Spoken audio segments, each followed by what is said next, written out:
Bueno, López Obrador ya se va. O sea, es una lástima porque ha hecho un trabajo sensacional. Pero así es la democracia. Y entonces ya nos señaló el camino, ya se sabe en el principal país por la ubicación geográfica que tenemos nosotros en Latinoamérica, ya tienen aprendido o ya conocen el camino. Ahora, la futura presidenta seguramente ha de ser Claudia Sheinbaum. Entonces, nosotros tenemos que presentarla.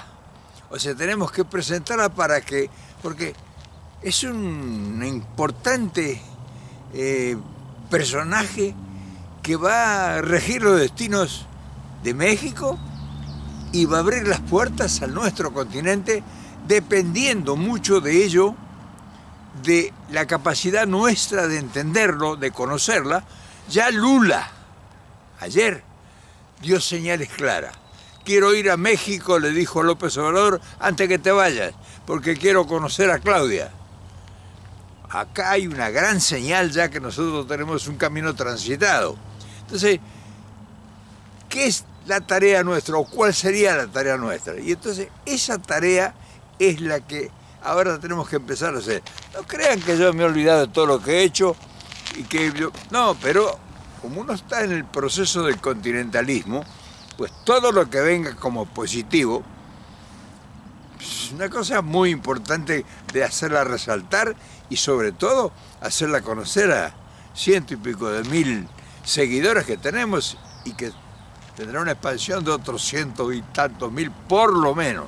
O sea, estamos hablando de que desde esta modesta posición con esta camarita le estamos hablando posiblemente a más de 200.000 personas. Y no es despreciable la cantidad, ¿eh? Y claro, por lo tanto, nosotros estamos apostando casi con seguridad que nuestro proyecto continentalista continúa.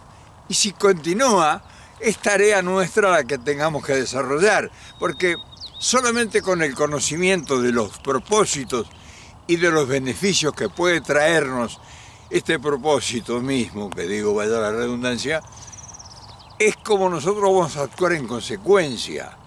Si nosotros no conocemos cuál es la ruta, cuál es el camino, jamás podríamos ni siquiera imaginar nuestro destino.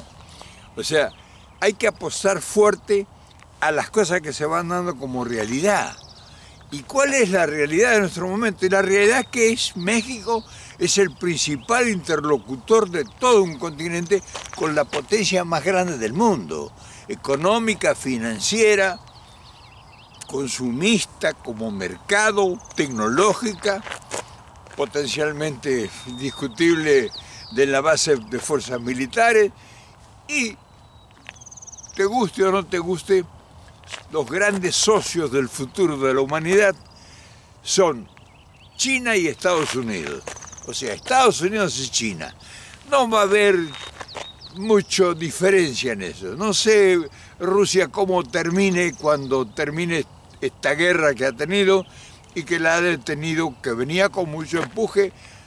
Pudiera ser también la India, pero nosotros vamos a hacer el continentalismo, porque la única forma de que nos salvemos nosotros es con nuestro proyecto, con un proyecto propio. Entonces, López Obrador abrió las puertas. López Obrador deja estructurado un proceso que, bien manejado, y afortunadamente en el sur del continente hay un líder que pareciera que está dando señales demasiado claras. O sea, no hay que ignorar esto, hay que ponerse muy atento porque esta señal de que ayer le dijo a López Obrador que quiere venir a México antes que él se vaya y conocer a Claudia, le está dando un mensaje a Estados Unidos. O sea, le está diciendo a Estados Unidos, nosotros estamos aquí en Latinoamérica, tu socio natural. Tenemos que ahora empezar a trabajar en lo nuestro. O sea, entonces yo no quiero prolongar mucho esto porque lo que quiero es que escuches a Claudia para que vayas conociéndola, porque para nosotros sí, me dirán mucho, porque hay que saber con lo que uno hará, pero siempre con México. Reynoso, Milei, Cristina, Moreno, en la Argentina, hermano, si nosotros no logramos una consolidación de todos nuestros países latinoamericanos para presentarnos como un bloque unido y sólido frente al imperialismo, el imperialismo nos va a pasar por encima. No es que se van a ir ellos nos van a pasar por encima como nos están pasando por encima ahora el poder corporativo de Estados Unidos. Hola, good morning. ¿Cómo estás? Thank you. Entonces, estas cosas hay que saberlas y muchos las saben, y por supuesto, no soy yo el único, pero hay muchos que no la conocen. ¿Qué te parece si vemos, o sea, escuchamos y vemos cuál es el propósito de esta mujer que va a llegar al poder en México y cómo estructura su ideología y su proyección? Vamos a verla y después conversamos. A la doctora Claudia Sheinbaum Pardo, destacada científica académica mexicana y candidata a la presidencia de la República, nos brinde su mensaje. Muchas gracias. ¡Te quiero mucho, Claudia! Yo los quiero más, los amo. Muchas gracias. Gracias a todos, a todas.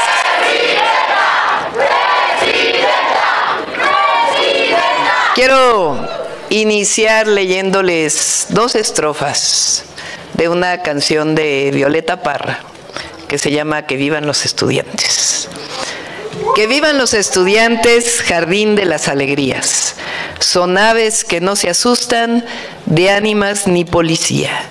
Y no le asustan las balas ni el ladrar de la jauría. Caramba y zamba la cosa, que viva la astronomía. Me gustan los estudiantes porque son la levadura del pan que saldrá del horno con toda su sabrosura.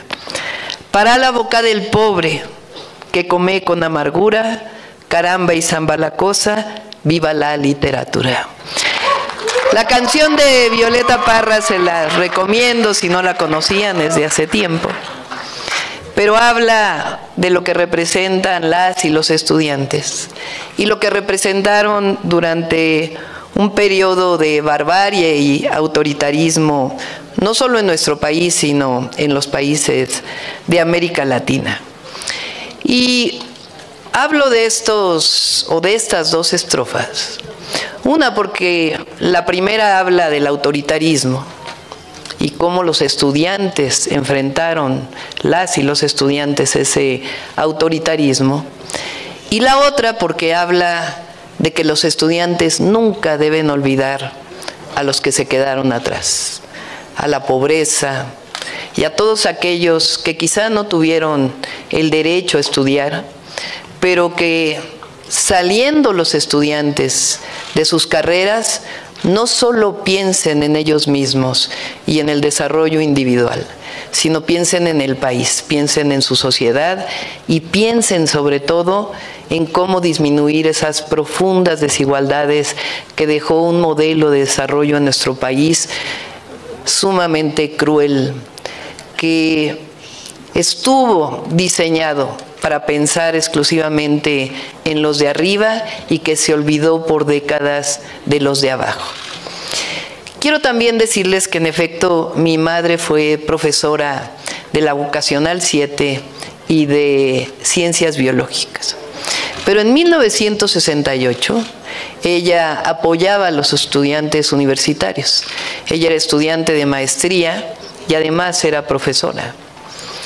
Terminando el movimiento estudiantil con la terrible masacre de Tlatelolco, ella fue expulsada del Politécnico Nacional por haber participado y por haber apoyado. Tuvo que empezar prácticamente de cero. Finalmente la Universidad Nacional, que en aquel momento con el rector Javier Barrosierra y posterior era mucho más abierta, tuvo la oportunidad de desarrollarse. Pero no hay que olvidar el proceso y la época autoritaria de nuestro país. Y digo que no hay que olvidarla porque finalmente hacia adelante el único y los únicos que pueden garantizar que nuestro país siga bajo un régimen democrático es el pueblo de México, nadie más. De hecho, eso está establecido en el artículo 39 y 40 constitucional. 10 años después de 1968 tuve la oportunidad de entrar al CCH Sur en la Universidad Nacional Autónoma de México, en el 78. Era una época entonces donde las madres de los desaparecidos políticos hacían huelgas de hambre cada año para luchar contra el autoritarismo y la guerra sucia que se presentaba en aquella época. Era una época también de mucho vigor del movimiento estudiantil. El primer movimiento estudiantil donde participé fue el movimiento estudiantil que se llamaba de rechazados. El presidente habla mucho de cómo llamaban a los jóvenes durante el neoliberalismo, ninis, como si fuera responsabilidad de los jóvenes no trabajar o no estudiar, cuando es una responsabilidad del Estado abrir los espacios educativos y la posibilidad del empleo. Pero creo que es peor la palabra rechazado, el decirle a un joven no tienes la oportunidad de estudiar o eres rechazado por la sociedad. Esa palabra que marcó el inicio del periodo neoliberal en nuestro país fue el cierre de los espacios educativos. Esta idea de que la excelencia educativa venía del cierre del ingreso, que cerrar el espacio y hacer exámenes de admisión para que los estudiantes fueran cada vez más excelentes, era aquella idea que se fue implantando y implantando y implantando. Y el que entraba a la universidad decía es que yo soy más inteligente que todos los que no entraron. O el que entraba al Politécnico es que yo sí pasé el examen de admisión y todos los que no pasaron el examen de admisión pues no son tan inteligentes como yo. Y en realidad, si se fijan, esa es una visión profundamente individualista. Lo que hay que preguntarnos es, ¿por qué un joven que sale de la preparatoria con una calificación aprobatoria no tiene la oportunidad de seguir estudiando? La obligación del Estado es abrir espacios universitarios para que todo aquel que desee estudiar la universidad tenga la posibilidad de estudiar la universidad. Participé después en un movimiento estudiantil, el del Consejo Estudiantil Universitario. En aquella época se decía por parte de la autoridad universitaria y del gobierno que si no se pagaba la educación, no se valoraba. Y esta idea sigue todavía en muchas de las mentes de familias, ¿no? Es que hay que conseguir dinero para que mi hijo estudie. Y el joven, si no paga su educación, pues entonces no la va a valorar. En aquel momento nosotros ganamos un movimiento estudiantil en el 86-87 y vine, por cierto, aquí al Instituto Politécnico Nacional. Aquí se creó el Comité Estudiantil Politécnico, porque esa visión estaba justamente centrada en esta idea del periodo neoliberal o del pensamiento neoliberal, en donde si los bienes, los derechos que nosotros consideramos no tienen un valor, entonces no son parte de la realidad. Ese modelo establece que el mercado es el que resuelve todos los problemas y nuestra visión es completamente distinta. La educación no es una mercancía, la educación no es un privilegio para las familias que lo puedan pagar, la educación es un derecho establecido en el artículo 3º constitucional. Así lo peleamos en el 86-87, así lo pensé como jefa de gobierno y así lo vamos a hacer como presidenta de la República. Esta visión autoritaria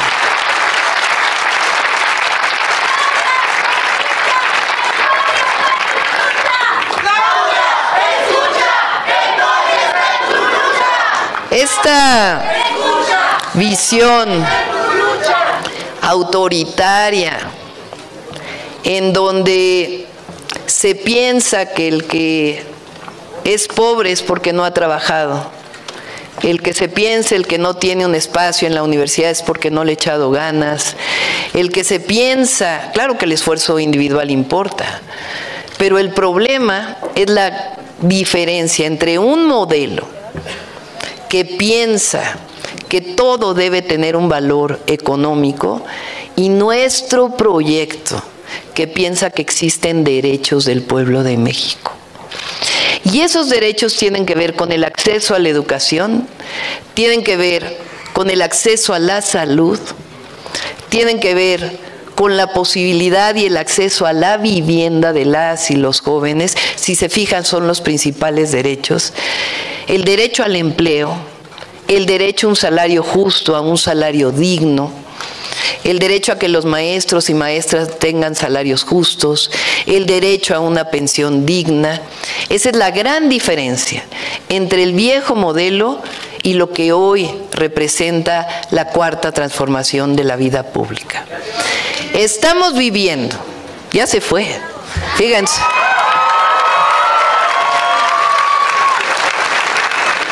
Nada más les voy a decir, hay más exgobernadores del PRI en la cárcel y prófugos de la justicia que en funciones, así que ustedes me van a decir si no se ha ido el PRI de nuestro país.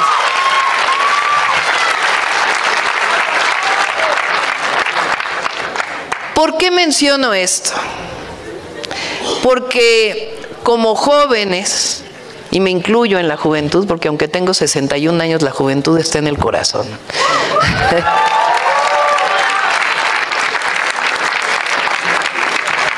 Que no vivieron este proceso de autoritarismo en nuestro país, que fueron capaces de acribillar estudiantes en una plaza pública por luchar porque liberaran a los presos políticos, por luchar en contra de la represión y los derechos, porque no vivieron quizá aquella época del cierre de los espacios educativos y tienen la gran posibilidad de estar viviendo ahora la cuarta transformación de la vida pública. Nunca debemos olvidar nuestra historia. A lo mejor dicen es que el 68 fue hace, se van a cumplir 56 años, creo. O a lo mejor dicen es que el movimiento estudiantil fue hace 40 años. Pero si no rememoramos de dónde venimos, tenemos la terrible posibilidad de que no sabemos a dónde vamos y por qué luchamos. Durante años, desde el 2000 y quizá desde el 88, que fue el primer gran fraude electoral de la época moderna, todos estos movimientos sociales se conjuntaron en la lucha por la democracia en nuestro país. Primero con el ingeniero Cuauhtémoc Cárdenas y después con el presidente Andrés Manuel López Obrador en el terrible fraude electoral del 2006, en la terrible compra de votos del 2012, hasta que el pueblo de México tomó conciencia y decidió cambiar el rumbo de la historia de México en el 2018. Y miren ahora, casi 6 años después de esta decisión fundamental del pueblo de México, cómo se ha transformado nuestro país. Tenemos hoy un presidente que dejó de mirar a unos cuantos, que mira principalmente por quien menos tiene. Tenemos un modelo que está sustentado en un pensamiento que se llama el humanismo mexicano, que tiene bases, que tiene causas, que tiene esencia. Ese humanismo mexicano tiene que ver principalmente con los grandes derechos del pueblo de México y tiene que ver con que por el bien de todos, primero los pobres. Lo podemos decir como prosperidad compartida, lo podemos decir con otro nombre. Pero la obligación de todo politécnico, de todo joven, es pensar que por el bien de todos y todas, primero el que menos tiene, la que menos tiene. ¿Por qué es obligación pensar en ello, porque si no pensamos en ello, nos olvidamos de disminuir desigualdades y de acabar con la pobreza en nuestro país. ¿Y cómo se hace eso? Abriendo derechos y permitiendo que haya un desarrollo que sí genere empleos con iniciativa privada, pero que ponga por encima de todo el bienestar del pueblo de México. ¿En qué pensamos? Evidentemente en el derecho a la educación, en el acceso al derecho a la salud, en la vivienda, decía. Y en eso se sustenta el programa que estamos presentando en lo que llamo el segundo piso de la Cuarta Transformación. ¿Por qué le llamo segundo piso de la Cuarta Transformación? Porque el presidente ha hecho los cimientos, porque ha puesto el primer piso. Pero además, cuando fui secretaria del Medio Ambiente en la Ciudad de México, cuando el presidente fue jefe de gobierno, un día me llamó a pedirme que ayudara a construir los segundos pisos de Periférico. Y cuando recibí el bastón de mando del movimiento por parte del presidente López Obrador, recordé aquel momento y pensé, no me toca, nos toca a todos y a todas construir el segundo piso de la Cuarta Transformación. Y ese segundo piso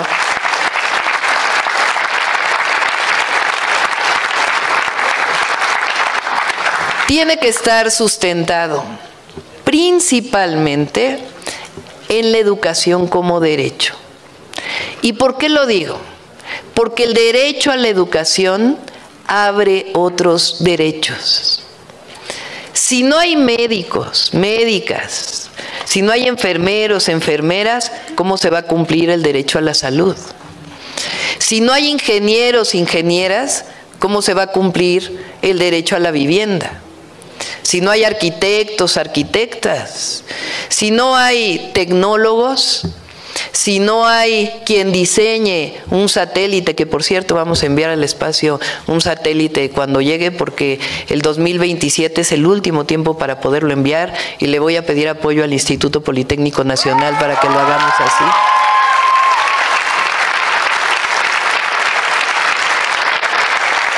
¿Cómo vamos a hacer posible que el Internet sea accesible para todos y para todas? Si no hay historiadores, historiadoras, ¿quién va a seguir escribiendo la historia de México? Si no hay pedagogos y pedagogas comprometidas con la transformación, entonces ¿quién va a diseñar los planes de estudio actuales y del futuro? Si no hay filósofos, filósofas, ¿quién va a poder pensar sobre lo que representa el humanismo mexicano a diferencia de las teorías previas? Es decir, ¿perdón? Contadores también, si no hay contadores, contadoras que piensen, economistas, abogados, que piensen en una abogacía distinta, que piensen en la administración pública, que piensen en el desarrollo del país. Entonces, ¿con quién vamos a seguir haciendo la transformación? Por eso el derecho a la educación es sustantivo. Y por eso cuando fui jefa de gobierno dedicamos una buena parte a la educación pública. ¿Qué fue lo que hicimos? Una beca universal para todos los niños y niñas de educación pública. Fíjense lo que se pensaba antes. Había una beca que se llamaba Niños Talento. Se decía que niño talento era aquel que tenía 9 y 10 de promedio. ¿Cómo es posible que se le diga a un niño o una niña que no tiene talento porque no tiene una buena calificación? Pero además, si no llega desayunado un niño a la escuela, ¿cómo va a tener la misma posibilidad de tener una buena calificación? Pero además todos los maestros y maestras sabemos que la calificación tiene una parte de subjetividad. Y cuando solo se daba una beca a un porcentaje por calificación, ¿qué es lo que pasaba? Repito, no es porque no se requiera el esfuerzo personal, claro que es importante, pero ¿qué es lo que pasaba? Dividió en el salón de clases entre el que tiene beca y el que no tiene beca. Porque además el que tenía beca tenía acceso a otras oportunidades en la ciudad. Y siempre dije, ¿por qué un niño que tiene 7 de promedio no se le debe apoyar si no llega desayunado a la escuela o si tiene problemas en la familia y por eso no puede obtener una buena calificación? Y entonces decidimos hacer una beca universal. Y cambió la educación pública en nuestra ciudad. Hoy los niños y las niñas tienen una actitud distinta, pero además se apoya a todas las familias que envían a sus hijos a la educación pública. ¿Por qué a la educación pública? Porque el gobierno, el Estado mexicano, tiene obligación de que la educación pública sea la mejor de todas las educaciones. Está bien que haya educación particular, pero para eso está la iniciativa privada. A quien le corresponde la educación pública, pues es justamente al Estado mexicano y al gobierno que está en ese momento en funciones. Entonces hicimos la beca universal y ahora nos la vamos a llevar a todo el país. Y no saben, cada vez que digo en un evento que va a haber una educación, una beca universal para todos los niños y niñas, cómo cambia la perspectiva para todas las familias. Segundo, ampliamos el Instituto de Educación Media Superior con más preparatorias. Junto con Clara desarrollamos una frase que dice: debe haber el mismo número de preparatorias públicas como secundarias hay. ¿Por qué un joven de secundaria o un adolescente de secundaria que tiene 15 años no puede ir a la educación media superior que le quede más cerca de su casa? No estamos pidiendo mucho, así es en Estados Unidos, así es en Europa.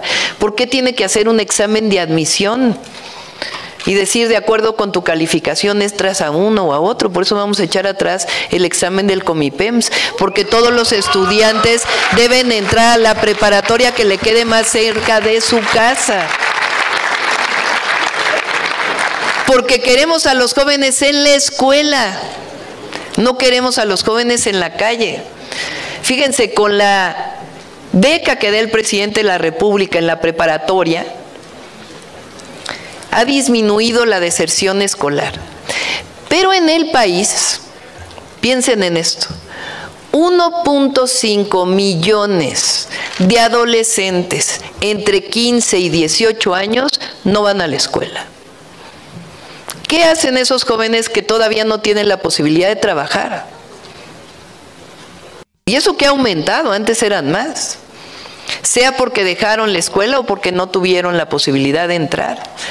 ¿Qué tenemos que hacer?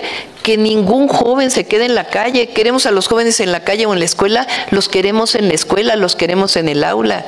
Y para ello también hay que transformar los planes de estudio de la educación media superior, que le permitan a la joven, al joven, estar felices, estar contentos, aprender literatura, aprender artes, tener educación física y al mismo tiempo aprender matemáticas, aprender ciencia, pero permitirles que terminen la educación media superior y terminando de ahí que tengan la posibilidad de estudiar la universidad. Un joven que hace un examen de admisión y no entra a la universidad, ¿cómo se siente? Frustrado, triste, no tengo capacidad. Hay otros que sí y yo no. Cuando en realidad es que el presidente ha abierto universidades Benito Juárez, pero todavía hacen falta más universidades. Por eso creamos en la ciudad la Universidad Rosario Castellanos y la Universidad de la Salud.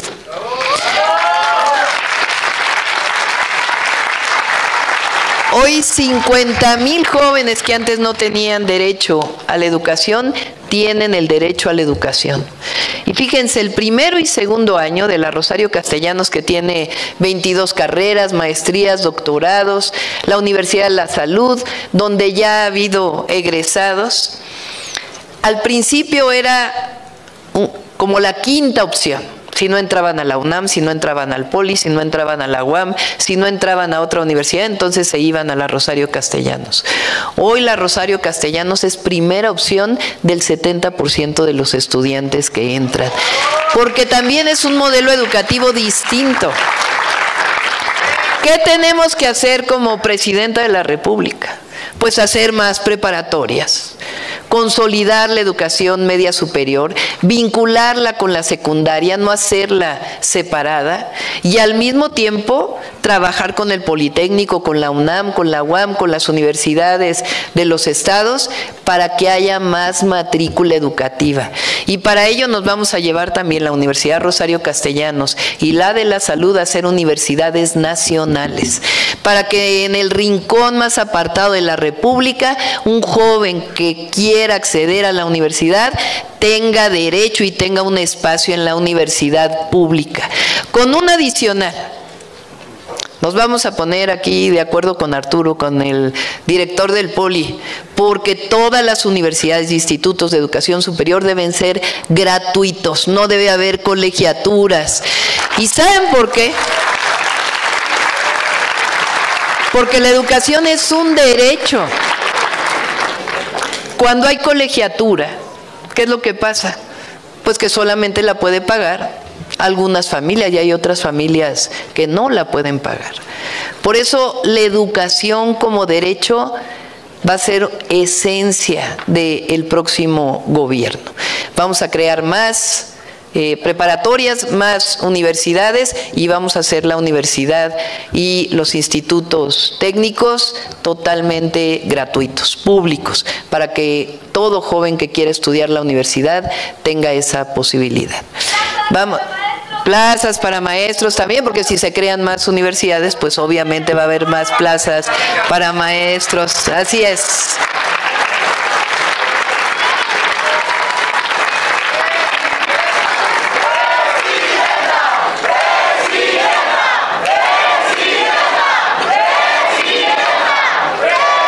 Y en el caso de la educación superior, ustedes saben que yo durante años fui académica, científica. De hecho, todavía creo que hasta este año tengo mi plaza en el Instituto de Ingeniería de la UNAM. Y durante años me dediqué a estudiar energía y desarrollo sustentable. Y estoy convencida que la educación superior tiene que estar vinculada con el desarrollo científico de las humanidades y de las artes. Y esa va a ser una parte fundamental también de nuestro próximo gobierno. Yo lo dije en el Zócalo de la Ciudad de México, vamos a hacer de México una potencia científica y de la innovación que nos permita que el desarrollo sea también sustantivo al desarrollo de la ciencia y de la tecnología. ¿Qué más vamos a hacer además del acceso a la salud? Vamos a hacer un programa para cambiar el modo en que trabaja el Infonavit y el propio Fobiste para que haya viviendas para jóvenes en la Ciudad de México y en el país. ¿Cómo lo vamos a hacer? Y ahí vamos a requerir muchos ingenieros, arquitectos del Politécnico.